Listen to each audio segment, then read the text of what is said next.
My name is Eleanor Hayes. I'm 36 years old, and for most of my life, I've existed in roles that rarely invite applause.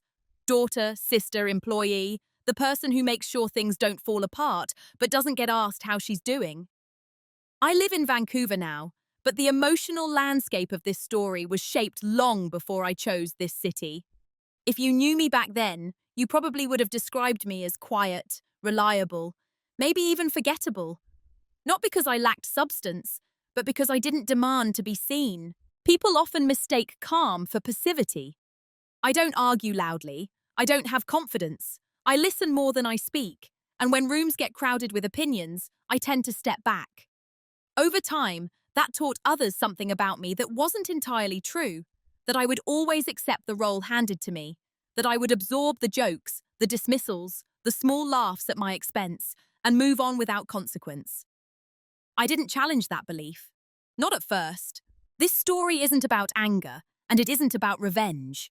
It's about something quieter, and in many ways more uncomfortable. What happens when someone slowly realizes they've been underestimated, even by the people closest to them? I want to be clear about what this story is, and what it isn't. There are no villains twisting mustaches here. No dramatic confrontations where someone finally gets what they deserve. What unfolded did so without shouting, without public scenes, and without the satisfaction people often expect from stories of emotional justice. What changed wasn't the world around me at first. It was my understanding of where I stood in it. And later, quietly, laughter became regret. Not because I demanded it, but because reality has a way of correcting false assumptions when given enough time. I'm sharing this now with restraint and honesty. I'm not proud of every decision I made. I stayed silent longer than I should have. I accepted treatment that I wouldn't advise anyone else to tolerate. But I also learned something essential, that silence, when chosen consciously, can become a strategy. That dignity doesn't need witnesses, and that power doesn't always announce itself when it arrives. As you listen, you'll hear about family dynamics that feel familiar to many people but are rarely named out loud, about being cast as the dependable one, the backup, or the one who won't make a fuss. You'll hear about how those labels can become invisible cages, and how stepping out of them doesn't always look like rebellion. Sometimes it looks like patience, sometimes it looks like preparation, and sometimes it looks like doing nothing at all until the moment is right. This isn't a story meant to stir outrage or take sides. It's a record of emotional movement, of how perspective shifts quietly, how leverage forms in silence, and how respect can be reclaimed without confrontation. I'm telling it now, because I know I'm not the only one who has been laughed at during a low moment, only to carry that sound with them longer than anyone realized. So as we begin, I want to ask you something gently, without judgment. Have you ever been underestimated in a way that changed you quietly, long before anyone noticed? For a long time, I didn't think of myself as invisible. That word feels dramatic, and I wasn't dramatic. I was present. I showed up. I listened. I helped. But if I'm honest, I occupied a very specific space in the lives of others, a space that was useful, predictable, and quietly replaceable. In my family, I was the steady one. Not the talented one. Not the difficult one. Not the one people worried about or bragged about. I was the one who would be fine. If something needed organizing, I did it. If emotions ran high, I absorbed the overflow. If someone needed support, I offered it without keeping score. Over time, that reliability became my defining feature. Not my thoughts, not my ambitions, just my availability. My brother, in particular, fit neatly into the opposite role. He was louder, more confident, more visibly ambitious. He spoke in conclusions, not questions. When he entered a room, people adjusted their attention. When I entered, they nodded. There was no cruelty in it, not overtly. It was simply assumed that he was going somewhere, and that I would be nearby, cheering quietly, holding things together behind the scenes. At gatherings, conversations flowed around me. I was included, but rarely centered. If I spoke, people listened politely, then moved on. If I stayed quiet, no one noticed the absence. That pattern repeated often enough that it began to feel natural, almost earned. I told myself I preferred it this way. Less pressure, less expectation.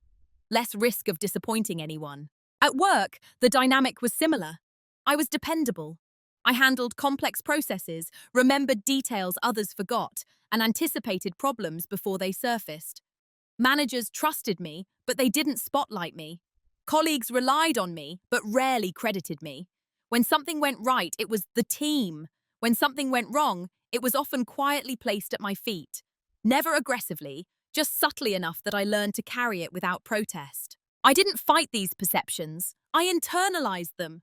Somewhere along the way, I began to believe that being overlooked was safer than being evaluated.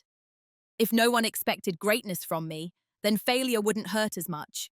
If I stayed in the background, I could avoid the sharper edges of judgment. It was a strategy, though I didn't call it that at the time. It felt more like self-preservation. The truth is, I learned early how to read rooms.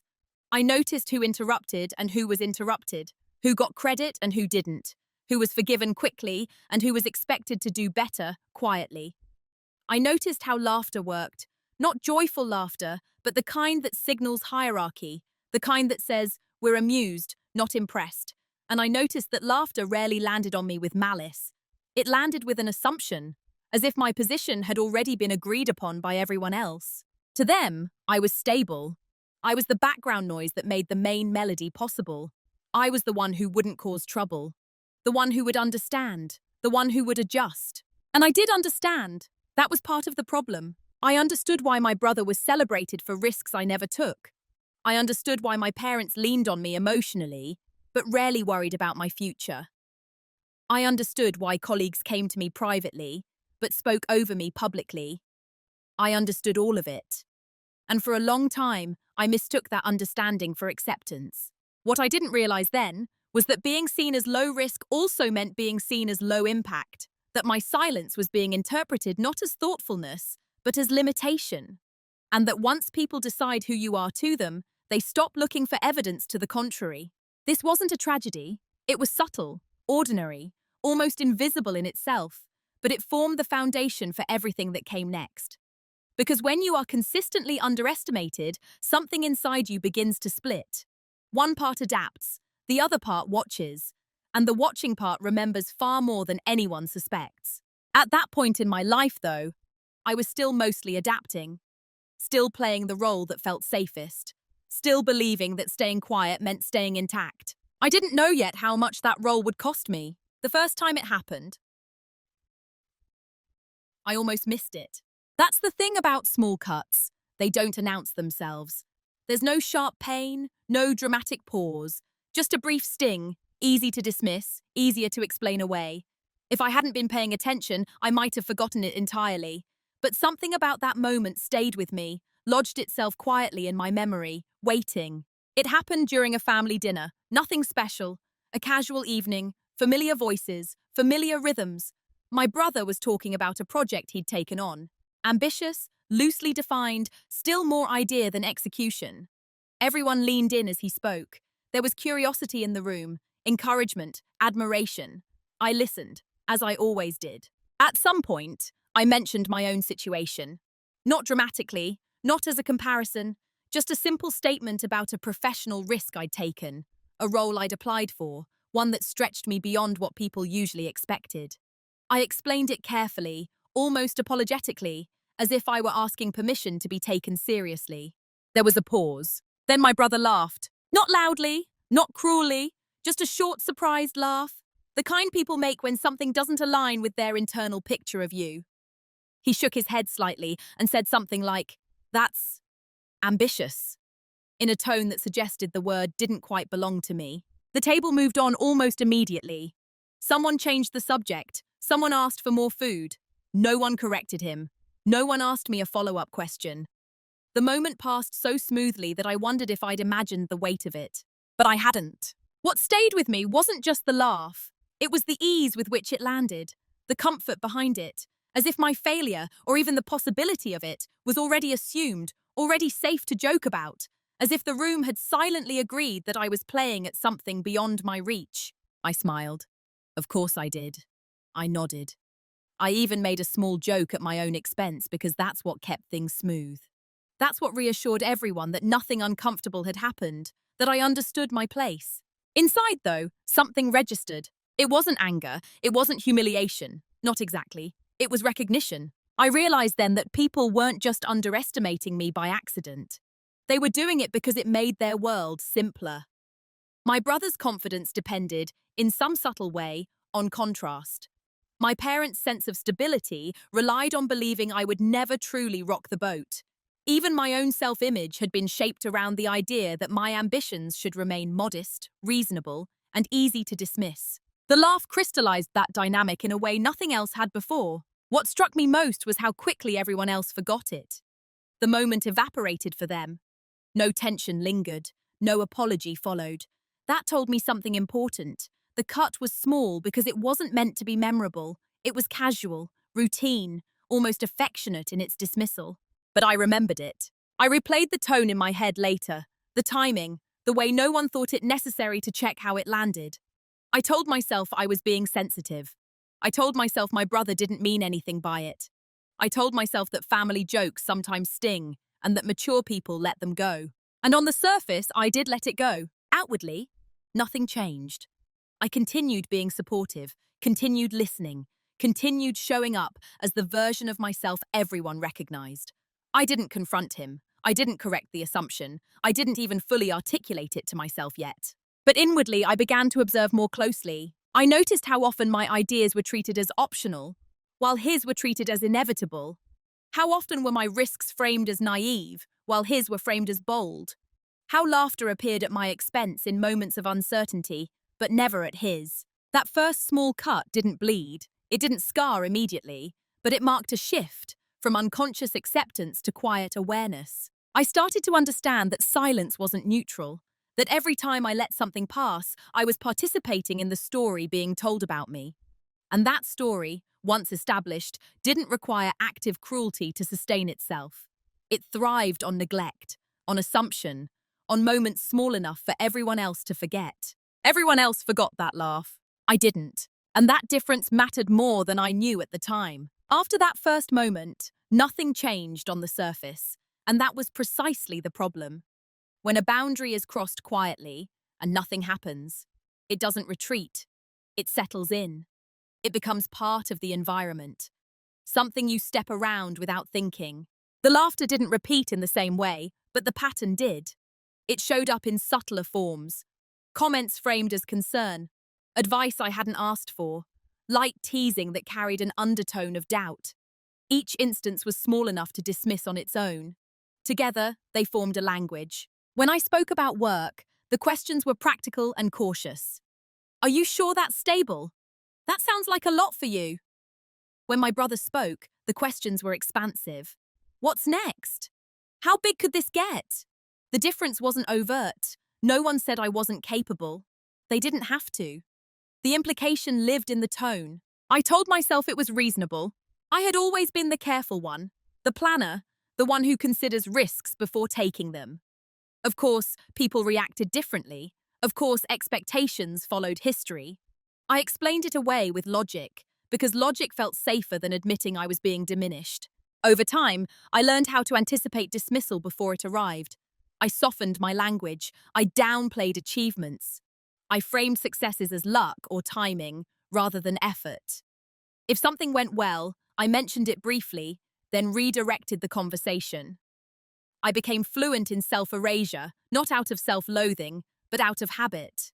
The thing about normalized disrespect is that it rarely feels like disrespect. It feels like familiarity, like being known. People believed they understood me, and I let them.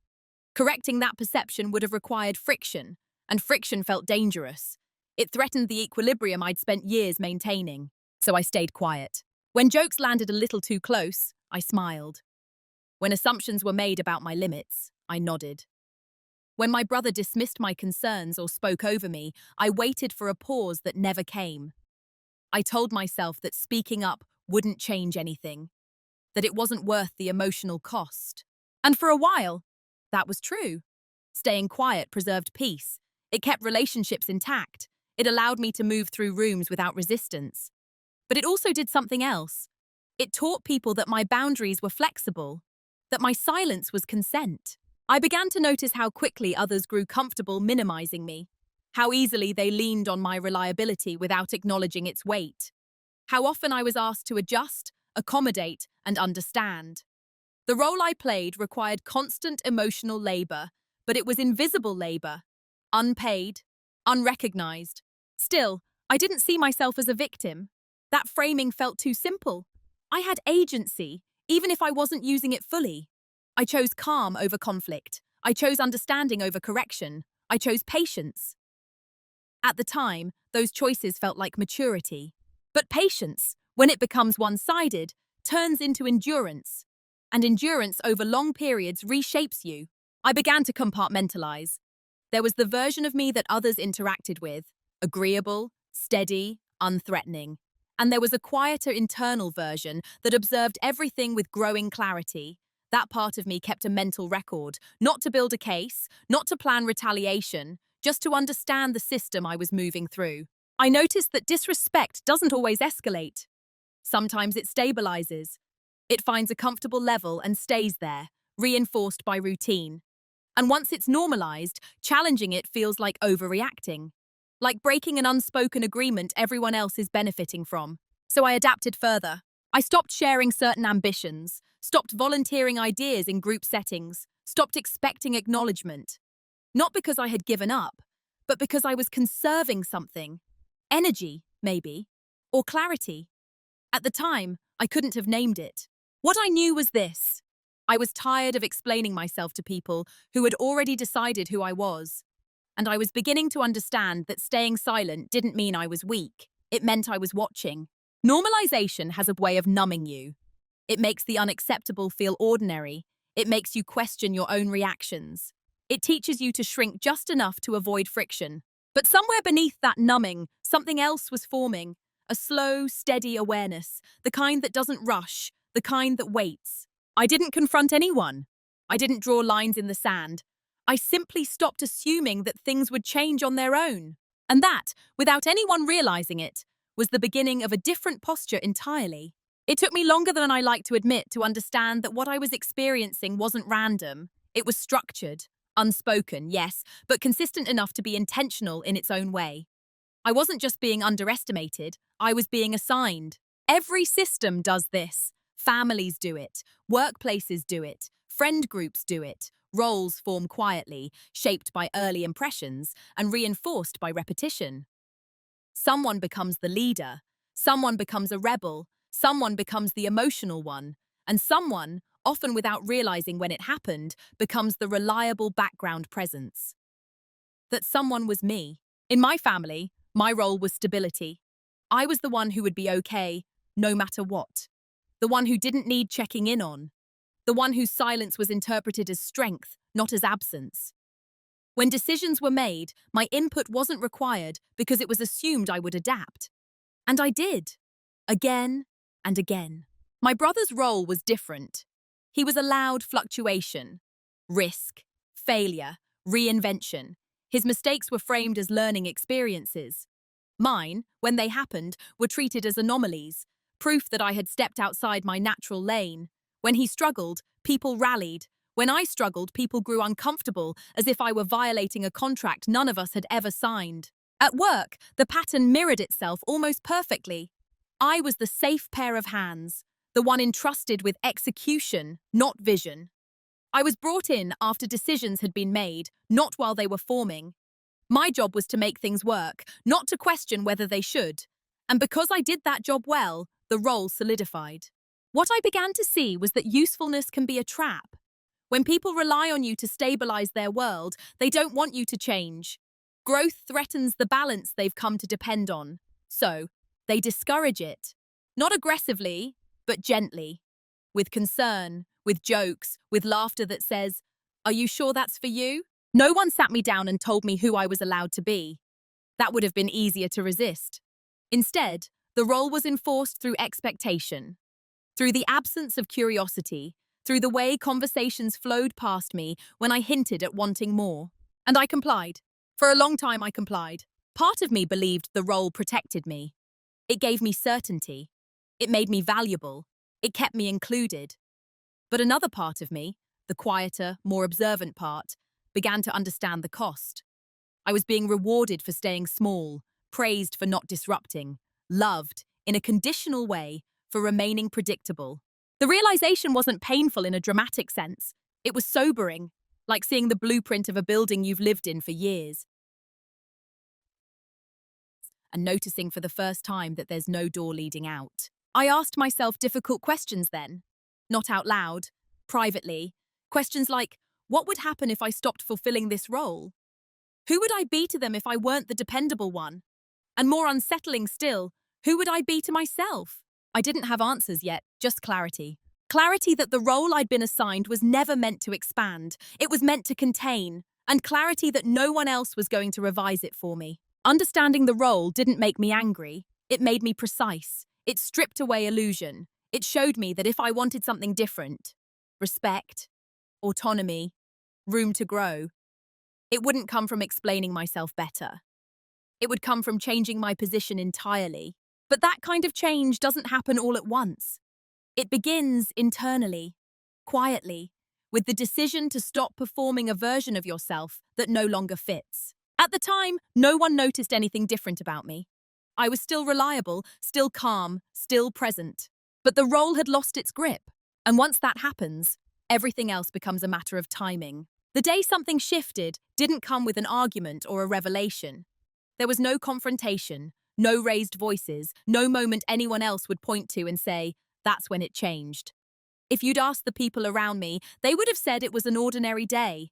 And on the outside, it was. It happened on a quiet afternoon alone. I had just come back from work, tired in the way that sleep doesn't fix. Not burned out, just worn down by the constant effort of being easy.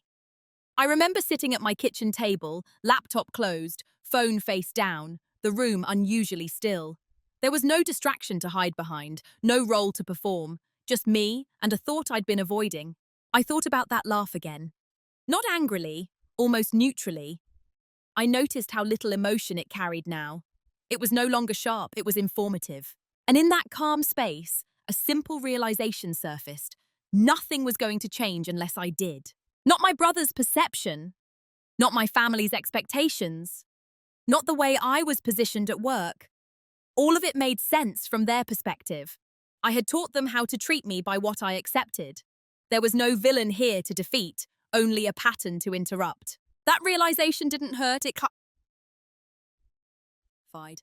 For the first time, I stopped asking why I was underestimated and started asking what I wanted to do about it. Not emotionally, practically, without resentment, without urgency.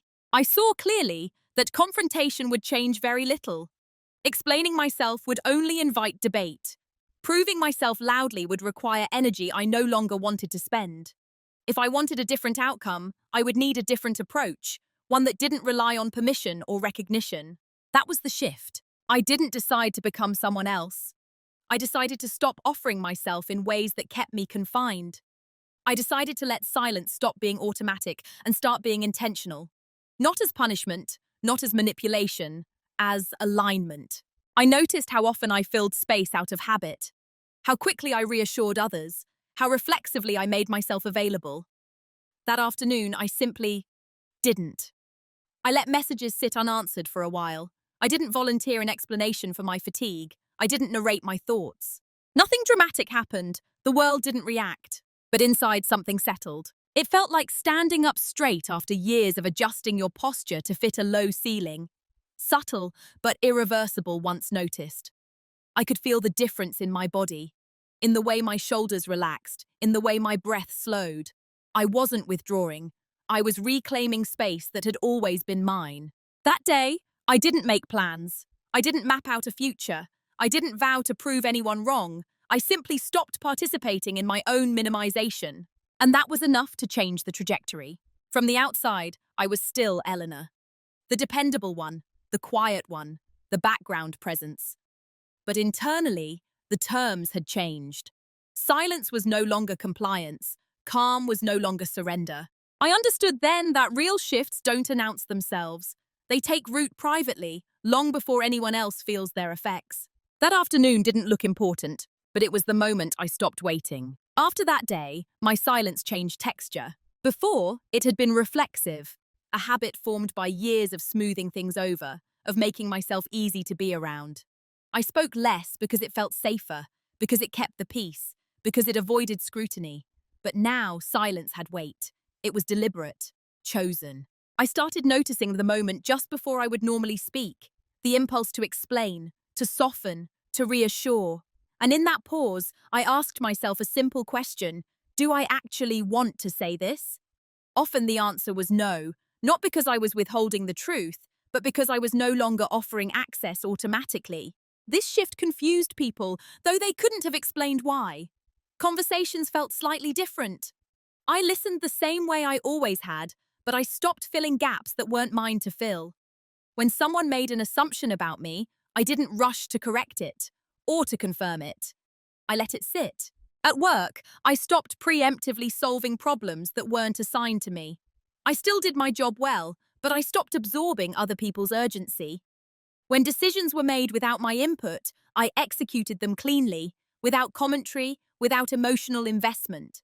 My competence remained. My availability changed. No one accused me of pulling away. There was nothing obvious to point to, but there was a subtle recalibration happening, one that made others uneasy in ways they couldn't name. People are comfortable when they know what to expect from you. When that certainty dissolves, even slightly, they begin to pay attention. My brother noticed first, though he didn't comment on it directly. Our conversations grew shorter, not colder, just more contained. I didn't challenge him. I didn't agree as readily either. When he joked, I smiled politely, but didn't reinforce it. When he spoke over me, I didn't push back. I simply didn't compete for the floor. That absence did more than confrontation ever could. What people often misunderstand about silence is that it isn't empty. It's observant. It gathers information. It reveals patterns that noise obscures. As I spoke less, I saw more. I noticed how often others filled the space with their own projections, how quickly they revealed assumptions when no one corrected them. And I learned something important.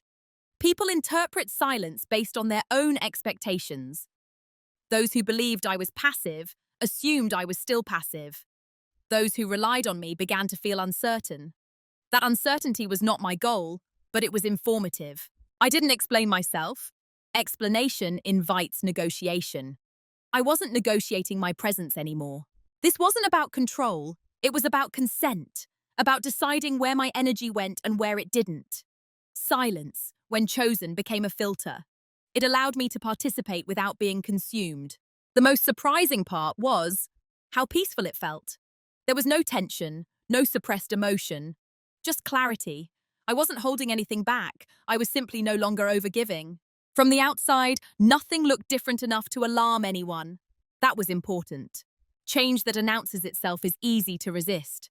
Change that moves quietly settles in before anyone realizes it's there. And while others misread my silence as comfort or compliance, I understood it as positioning. Because silence, once chosen, creates space. And space is where preparation begins. What no one noticed was not a single action, but a pattern forming underneath the surface. Silence gave me time. And time, when you're no longer spending it managing other people's expectations, accumulates into something useful. I didn't announce any changes. I didn't withdraw dramatically. I simply redirected my attention inward and forward. I began documenting, not in a paranoid way, not with suspicion, but with clarity.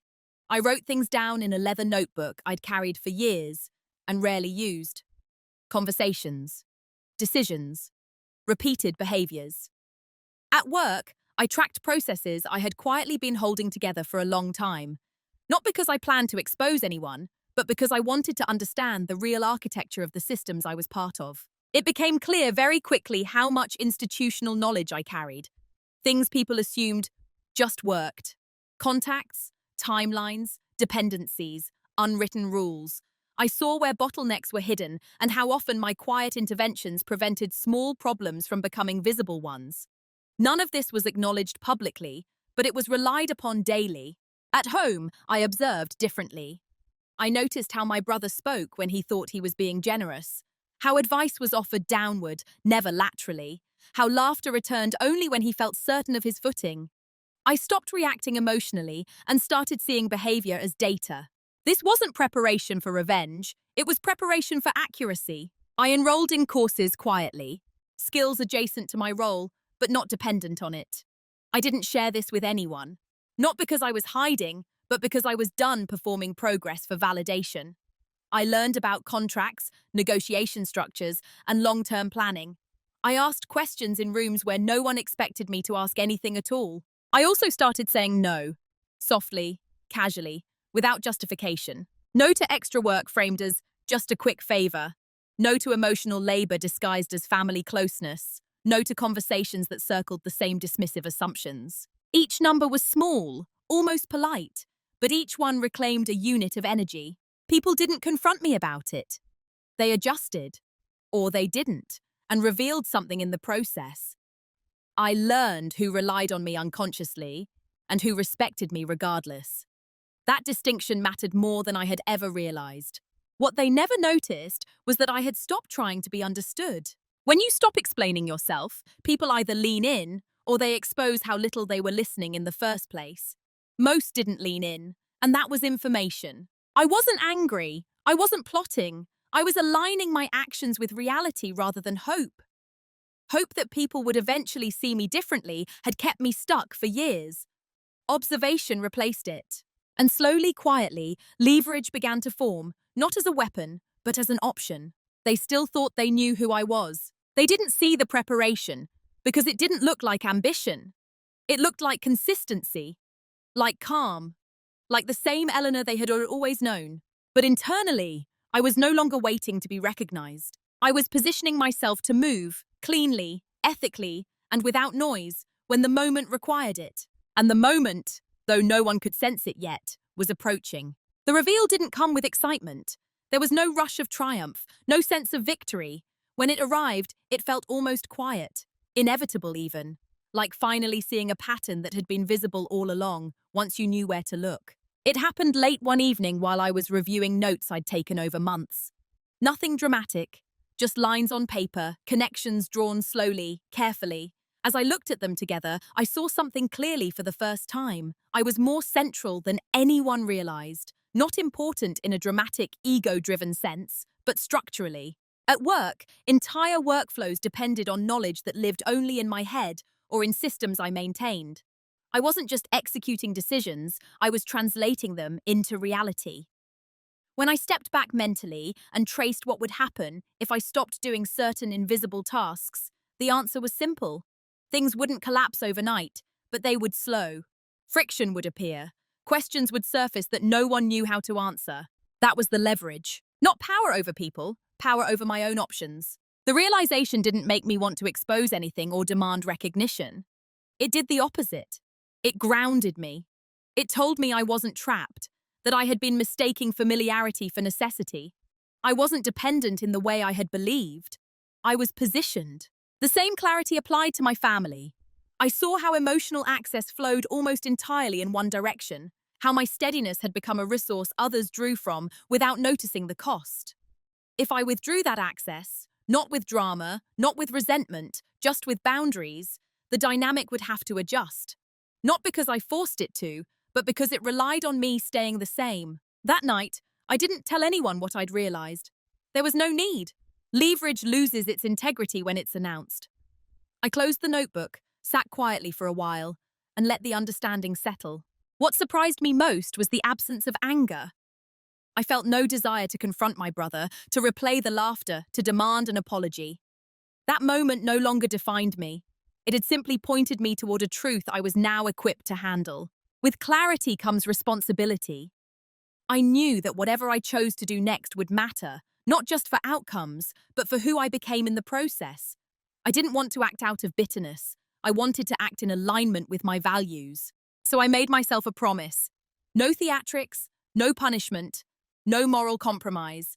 Any move I made would be clean, quiet, defensible, even to myself. The private reveal wasn't that others were wrong about me. It was that I no longer needed them to be right. And once you reach that understanding, your choices narrow.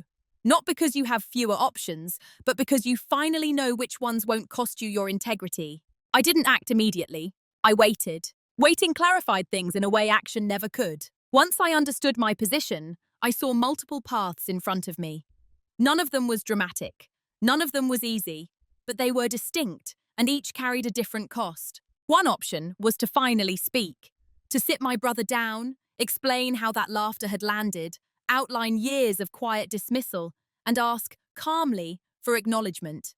It was the most emotionally direct route. It also relied on something I no longer trusted, the hope that being understood would change the dynamic. Even if he listened, even if he apologized, the structure wouldn't shift. The role would remain, just with better manners. Another option was to prove myself loudly, to chase visibility, push for recognition, and make my competence impossible to ignore. That path offered validation, but it required performance, constant energy, a willingness to be evaluated on terms I hadn't chosen. It would turn my growth into a spectacle, and I had no interest in that anymore. There was also the option of doing nothing, staying where I was, maintaining peace, letting time dull the memory of that laugh until it became just another anecdote. This was the safest path socially, but it was the most expensive internally.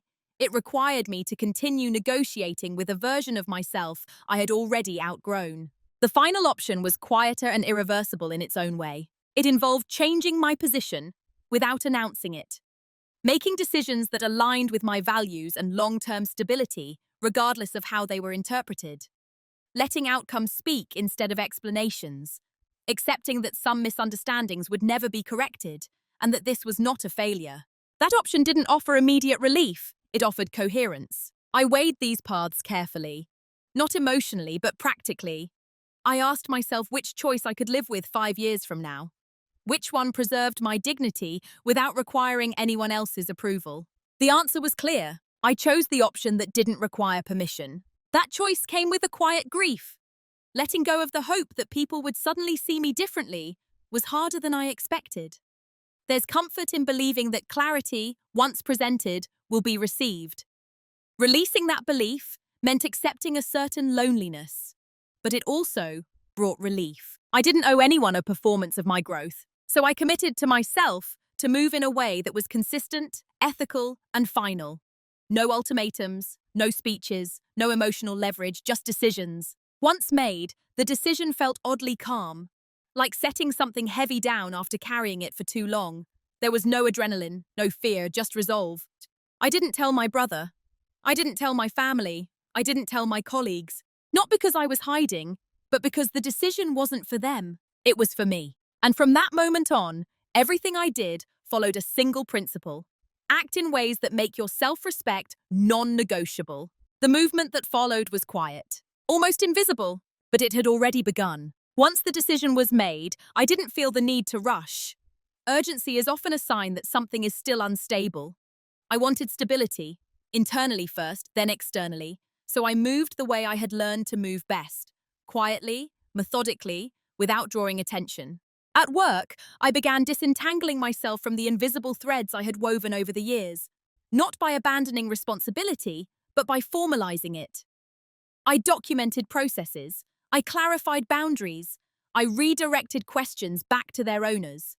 When people asked me to just handle it like you usually do, I responded with calm precision. Who should this go through? What's the priority? Can we put that in writing? Nothing I did was unreasonable. That was intentional. Every step was defensible, professional, clean. I updated my credentials quietly. Had conversations that looked casual on the surface, but were deliberate underneath. I explored options without announcing dissatisfaction. I didn't complain. I didn't hint. I simply prepared. At the same time, I reduced emotional availability at home. I still showed up, still listened, but I stopped being the default container for everyone else's feelings. When conversations drifted into familiar patterns, dismissal masked as humor, advice delivered from above, I let them end sooner than they used to. I didn't correct. I didn't challenge. I withdrew my reinforcement. People often think silence is passive, but when you stop reinforcing a dynamic, it weakens on its own. My brother noticed something, though he couldn't name it. He asked fewer questions about my life, not out of concern, but because my responses no longer fed the hierarchy he was used to. I didn't share plans. I didn't seek input. I answered honestly, but minimally. There was a strange discipline in it. Moving in silence required restraint, not to prove anything, not to seek validation, to trust that alignment would eventually create its own evidence. Behind the scenes, my life was shifting. New structures, new agreements, new contingencies, nothing illegal, nothing dramatic, just choices that made me less dependent on systems that had taken me for granted. The most important thing I did during that time was this. I stopped managing other people's comfort with my decisions. That alone freed an enormous amount of energy. No one applauded. No one objected. From the outside, I was still Eleanor. The same calm presence, the same steady rhythm. That was the beauty of it. Change that looks like consistency is rarely questioned. But underneath, the ground was moving. And soon enough, others would feel it. Not as a confrontation, but as an absence. The consequences didn't arrive all at once. They never do when change is quiet. They arrived as inconveniences, as small frictions that people couldn't immediately explain. At first, no one connected them to me at all. At work, processes slowed. Questions that used to resolve themselves began circulating without answers. Meetings ran longer, tasks were duplicated, minor errors appeared, not catastrophic, just enough to disrupt the illusion of effortlessness that had existed before. No one blamed me. That would have required noticing what I had been doing all along. Instead, there was confusion. People started reaching out more frequently, asking for clarification on things I had once anticipated before they became issues. I responded professionally, but I no longer preempted. I answered what was asked, nothing more. The difference was subtle, but it changed the rhythm of everything. What I noticed most was the tone shift. Where there had once been casual reliance, there was now a hint of uncertainty. People began double-checking, looping others in, searching for reassurance they hadn't realized they depended on. Still, no one confronted me. That would have meant acknowledging a gap they didn't yet understand. At home, the shift took a different shape. My absence wasn't physical, it was emotional. I no longer absorbed tension automatically. When conversations turned dismissive or self-centered, I didn't compensate with patience. I didn't smooth edges. I let silences land. At first, my brother filled those silences with confidence, as he always had. But without reinforcement, his certainty began to echo. He talked longer, joked more, sought reactions that didn't come. Laughter, without an audience, changes character. I noticed moments where he looked at me, really looked, as if checking whether I was still where he expected me to be. I was, just not in the same way. My parents, too, sensed something shifting. They asked if I was tired, if work was stressful, if everything was okay. I reassured them gently, without offering details. I was okay. I was just no longer overextending. That answer unsettled them more than any complaint would have. The thing about consequences is that people rarely recognize them as such in the beginning. They experience them as an inconvenience, not accountability, as a disruption, not a reflection. And because I wasn't demanding anything, there was nothing to push back against. No argument, no accusation, no clear source of discomfort. Just the slow realization that something essential had changed. At work, my name started coming up differently, not as an assumption, but as a question. Does Eleanor handle this? Should we check with Eleanor? The shift from certainty to inquiry was small, but meaningful. At home, my brother stopped laughing quite so easily. None of this gave me satisfaction. That surprised me. I felt no triumph, no sense of finally. What I felt instead was confirmation. Not that I had been right, but that alignment creates movement whether or not anyone names it. I hadn't punished anyone. I had simply stopped compensating. And without that compensation, the system had to adjust. What no one realized yet was that this was only the beginning of the adjustment. The deeper consequences, the ones that couldn't be smoothed over, were still forming, quietly. By the time people realized something was wrong, they still didn't understand what it was. At work, the initial confusion hardened into concern. Small inefficiencies had accumulated into visible strain. Deadlines slipped, not disastrously, but consistently enough to raise questions. Meetings became more frequent, more crowded, and less effective. There was a growing sense that something essential had gone missing, but no one could quite name it. That's when the attempts to fix things began. Managers reached out with sudden warmth. Casual check-ins appeared on my calendar. Conversations that had once been transactional now carried a note of curiosity, even appreciation. People asked how I was doing, if I felt supported, if there was anything I needed. I answered honestly, but briefly. I didn't air grievances. I didn't recount history. I didn't point out what had been overlooked. By then, explanation would have sounded like negotiation. And I wasn't negotiating. What they wanted, I realized, wasn't insight. It was a restoration.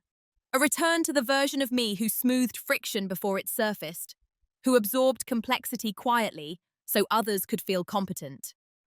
But that version of me no longer existed. At home, the shift reached a more personal threshold. My brother's confidence began to crack. Not dramatically, but noticeably. His jokes lost their timing. His stories stretched a little too long, as if he were trying to convince himself as much as anyone else. And one evening, he did something he hadn't done in years. He asked if we could talk. The request alone told me how late it was. He didn't apologize. Not yet. He circled the issue carefully, commenting on how I seemed different, quieter, more distant. He asked if something was bothering me, his tone hovering between concern and irritation. I listened. I didn't rush to reassure him. When he finally paused, I told him the truth, but not the version he expected. I didn't mention the laughter. I didn't catalogue the years of dismissal. I simply said that I'd been re-evaluating what I wanted from my life and that I was making changes accordingly. That answer unsettled him. People are comfortable when they believe they're part of the reason for your choices, even your pain. What unnerves them is realizing they're no longer central to your decisions at all. He tried to adjust. His tone softened. He offered advice, framed as support. He suggested ways I could get back on track, assuming there was a track I'd fallen off of. That's when I knew it was too late. Not too late for kindness, not too late for civility, but too late to restore the old hierarchy. He was trying to repair something that no longer existed, not because I'd destroyed it, but because I'd outgrown it. The same was true at work.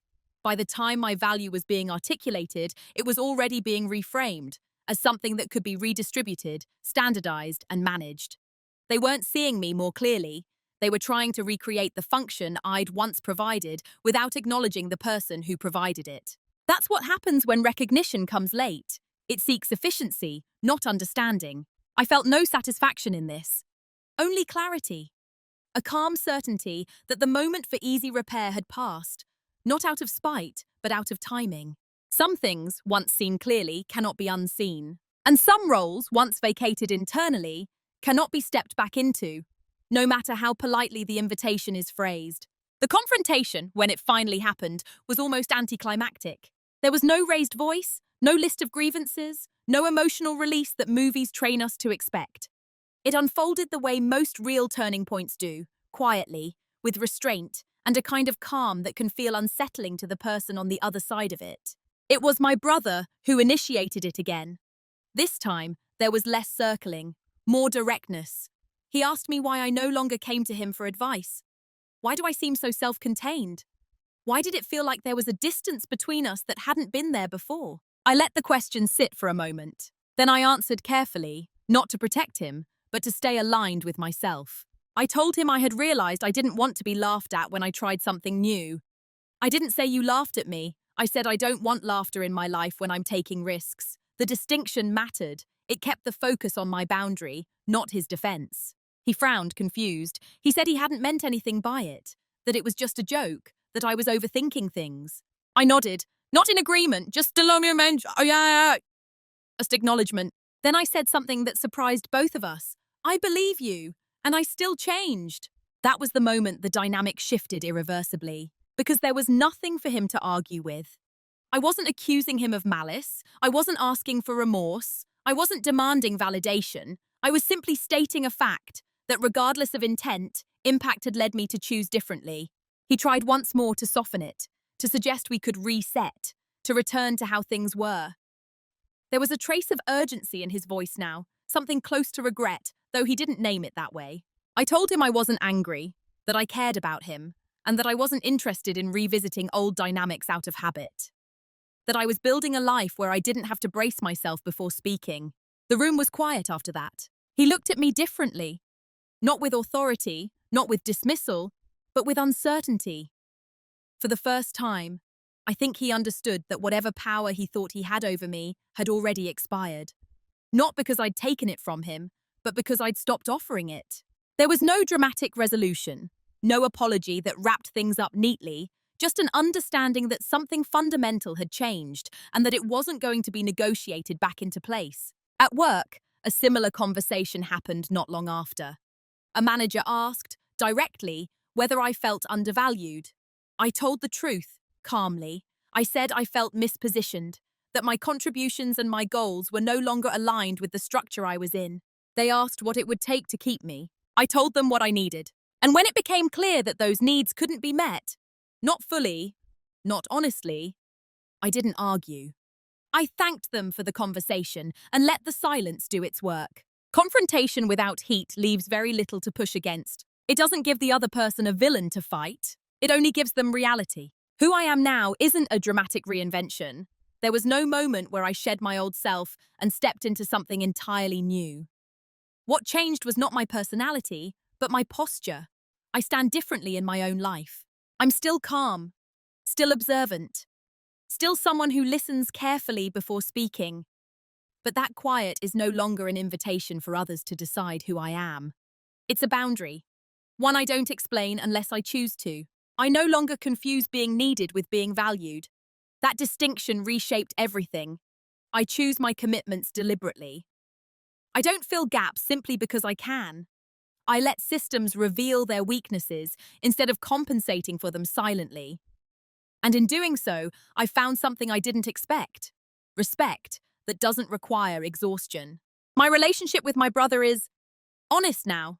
Not closer in the way people usually mean, but clearer.